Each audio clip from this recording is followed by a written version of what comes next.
Bienvenue dans le podcast Loher, le podcast qui vous permet de démystifier le droit et de le rendre accessible dans votre aventure entrepreneuriale en tant qu'entrepreneuse.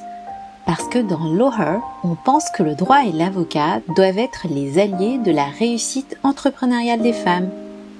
On parlera donc d'entrepreneuriat, de cerveau reptilien, de contrat, de sororité ou encore de Beyoncé. Bonne écoute à toutes! Épisode 1. Pourquoi choisir de se mettre en société dès le début de son activité, même en étant seule? Hello à toutes, je suis Estelle Bi, avocate en droit des affaires et je suis contente de vous retrouver aujourd'hui dans cette deuxième saison de mon podcast Loher. J'espère que vous êtes en forme et que vous avez pu avancer dans vos projets, qu'ils soient personnels ou professionnels.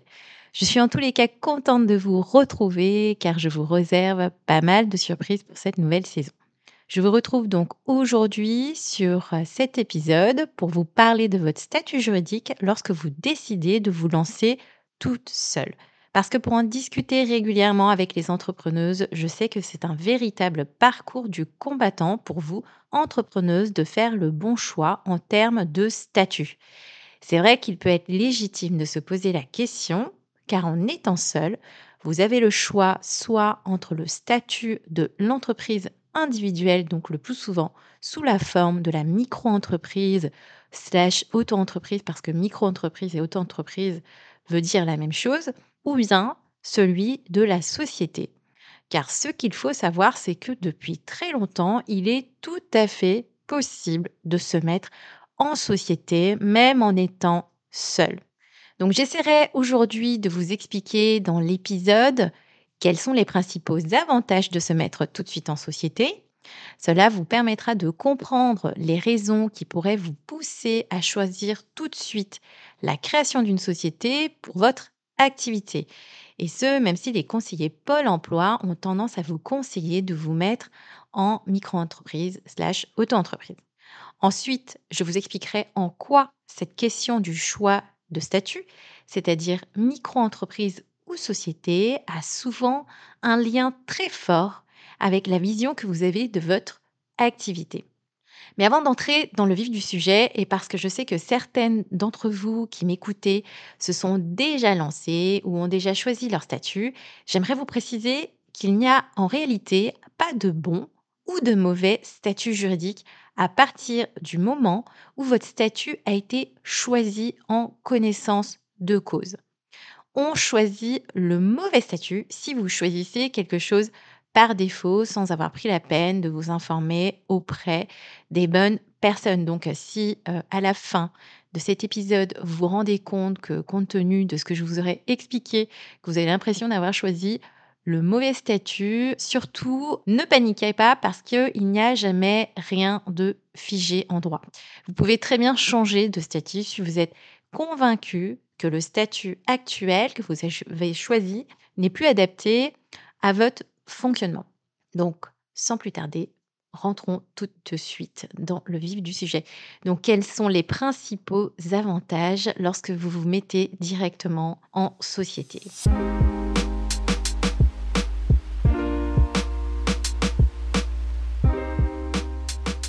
Premier avantage et non des moindres. Se mettre en société vous permet de déduire à l'euro près les dépenses ou les investissements que vous ferez pour votre entreprise. C'est par ailleurs la principale raison qui fait que les entrepreneuses me contactent pour que je procède à leur changement de statut. Et encore une fois, j'insiste là-dessus, rien n'est jamais figé en droit. Donc effectivement, même si vous avez l'impression que vous avez choisi l'auto-entreprise, il est tout à fait possible, donc à un moment ou à un autre, de passer donc en société. Alors, tandis que lorsque vous êtes en autre entreprise, donc je rappelle le fonctionnement, un abattement forfaitaire sera appliqué sur votre chiffre d'affaires pour calculer vos charges. Donc, le pourcentage qui va être appliqué à votre chiffre d'affaires dépendra du secteur d'activité de votre auto-entreprise. Donc, ainsi, par exemple, le taux applicable pour votre chiffre d'affaires sera de 34% pour une activité en libéral. Qu'est-ce que c'est l'activité en libéral? C'est par exemple si vous êtes consultant, formateur, donc et cetera, et cetera, et cetera. Donc pourquoi ça peut être intéressant de, faire une déduction à l'euro près et donc, d'être au réel? L'idée ici, c'est d'optimiser votre bénéfice, donc soit le chiffre d'affaires moins vos charges. Donc ce qui veut dire que plus vous déduisez des frais et moins vous aurez à payer d'impôts sur les sociétés. Donc oui, ça c'est en fait quelque chose auquel les entrepreneurs ne pensent pas, souvent.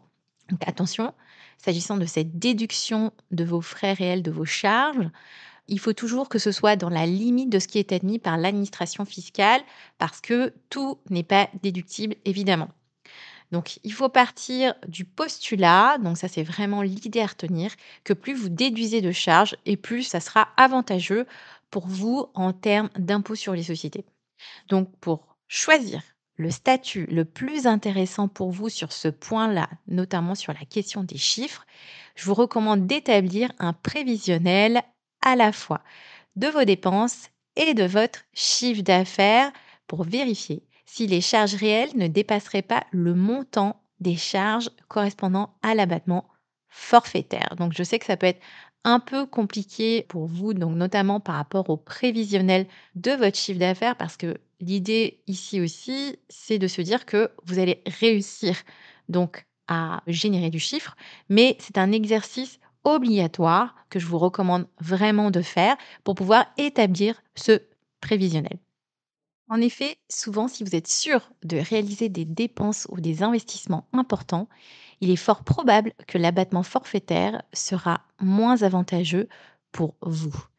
D'ailleurs, souvent, les entrepreneuses, lorsqu'elles font appel à moi, elles sont complètement frustrées de ne pas pouvoir déduire les factures correspondant aux dépenses qu'elles doivent faire. Elles me demandent de changer leur statut pour pouvoir déduire leurs charges réelles.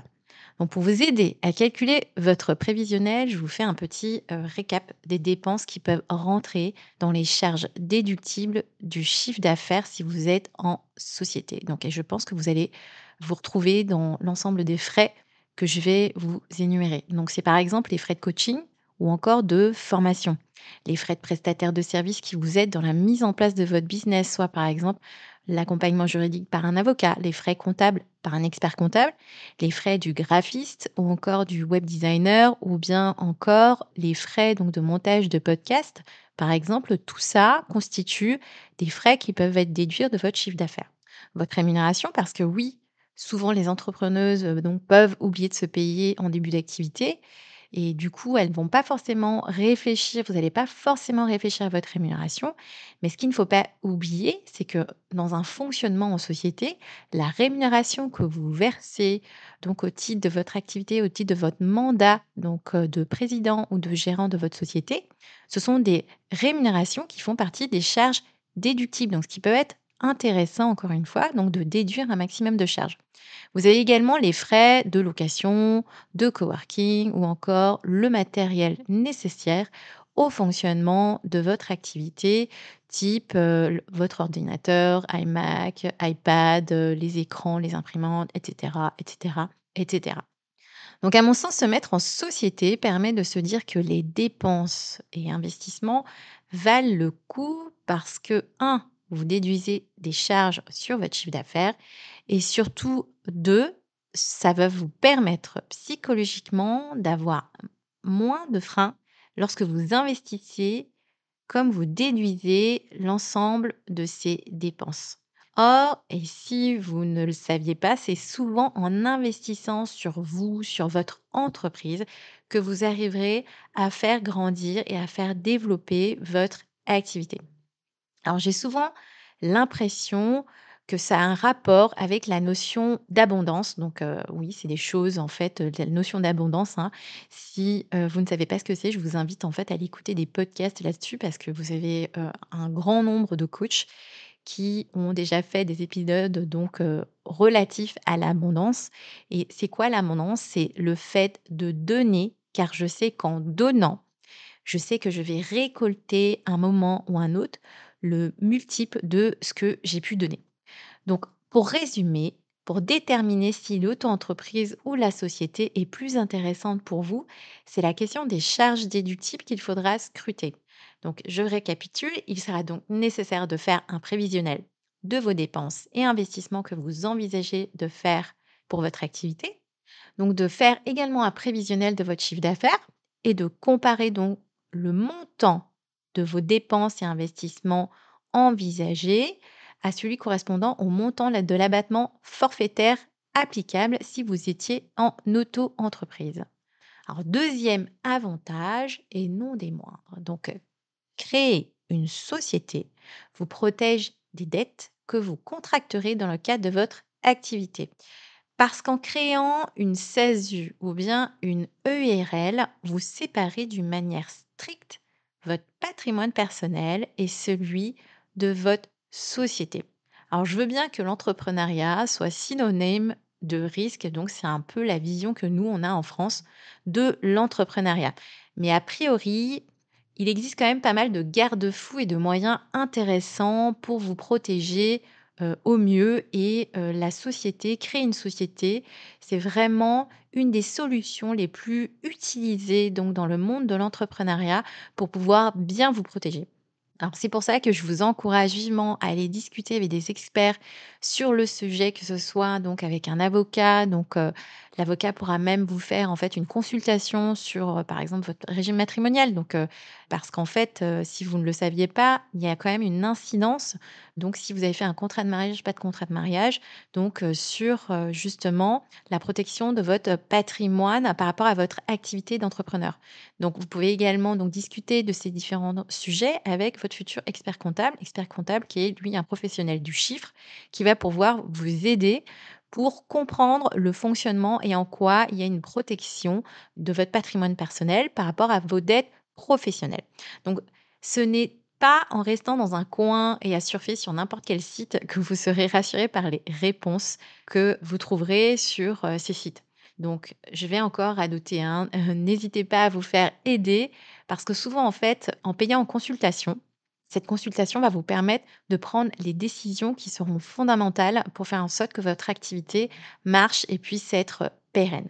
Donc, troisième avantage, n'oubliez pas que si vous avez besoin d'argent pour démarrer votre activité ou si vous envisagez de le faire peu de temps après le démarrage de votre activité, il peut être compliqué qu'une banque ou qu'un établissement bancaire, quel qu'il soit, vous prête de l'argent si vous avez un statut d'auto-entreprise slash micro-entreprise.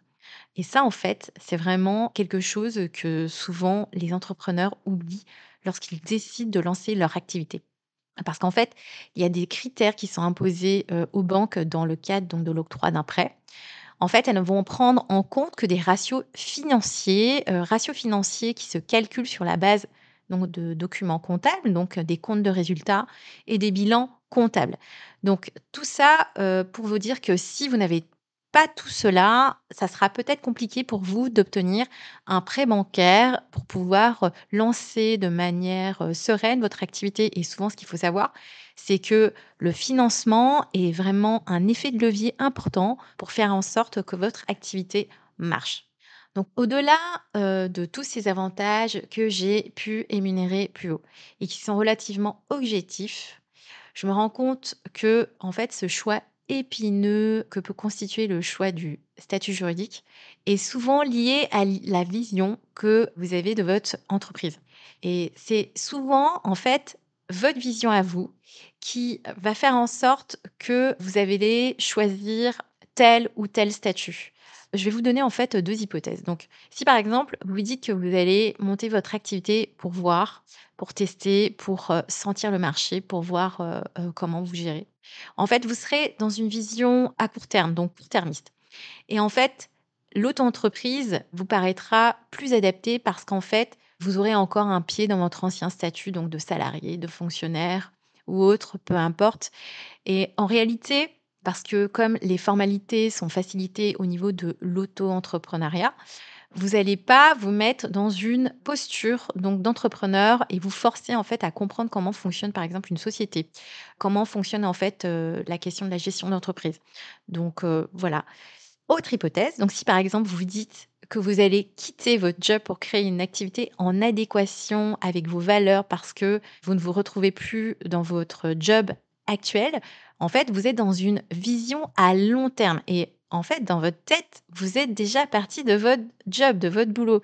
Et c'est ce qui peut vous donner envie de vous mettre tout de suite en société parce qu'en fait, vous allez tout donner à cette société. Et pour revenir à cette question d'investissement et de charges déductibles, en réalité, ça va vous faciliter vos investissements et vos dépenses que vous allez faire pour pouvoir faire en sorte de développer et de bien lancer votre activité.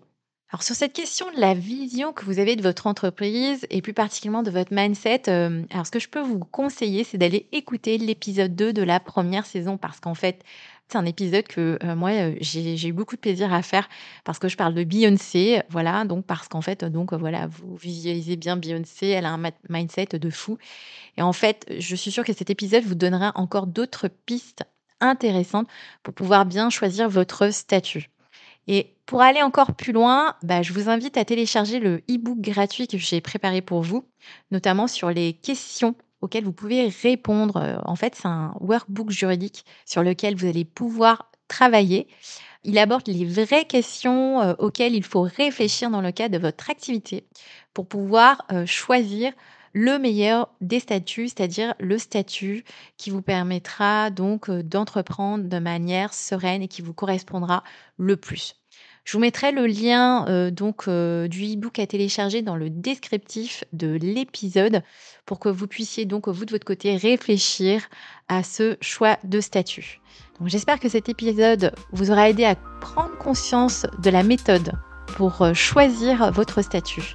Je vous retrouve donc dans 2 semaines dans un nouvel épisode de Loher. Je vous remercie beaucoup pour votre écoute et je vous dis à très bientôt.